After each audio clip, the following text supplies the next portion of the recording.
Recently মোবাইলে network জনিত সমস্যা ফেস করেননি এমন কোনো লোক খুঁজে পাওয়া যাবে না। একজনকে ফোন দিলে এক পাশে থেকে ফোন দিলে অপর পাশের কথা ঠিকমতো শোনা যায় না, আর কথা শোনা গেলেও কথা ভেঙে ভেঙে আসে।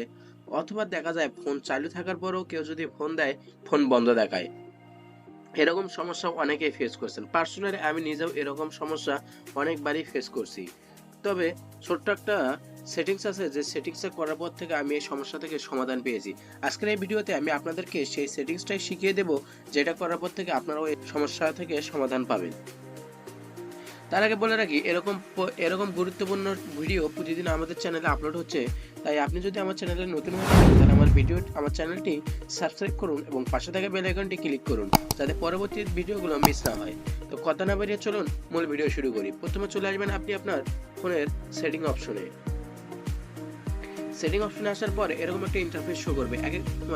এক একজনের মোবাইল ফোনের এক এক রকম ইন্টারফেস হতে পারে, তবে সেটিংস কিন্তু সবার ফোনেই এক। তাই আপনি এখান থেকে সিম অ্যান্ড নেটওয়ার্ক সেটিং এই অপশনটা সিলেক্ট করবেন। এখন এটা যদি আপনি খুঁজে না পান, তাহলে এখানে সার্চ অপশনে সার্চ করবেন।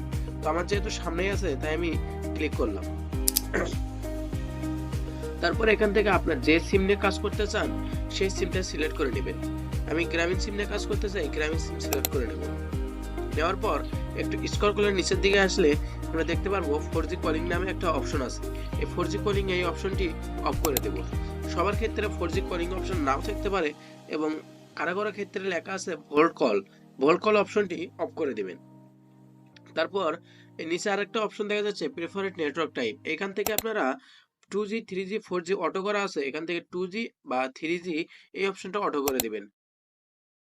দেওয়ার পর ওকেতে ক্লিক করে দিবেন।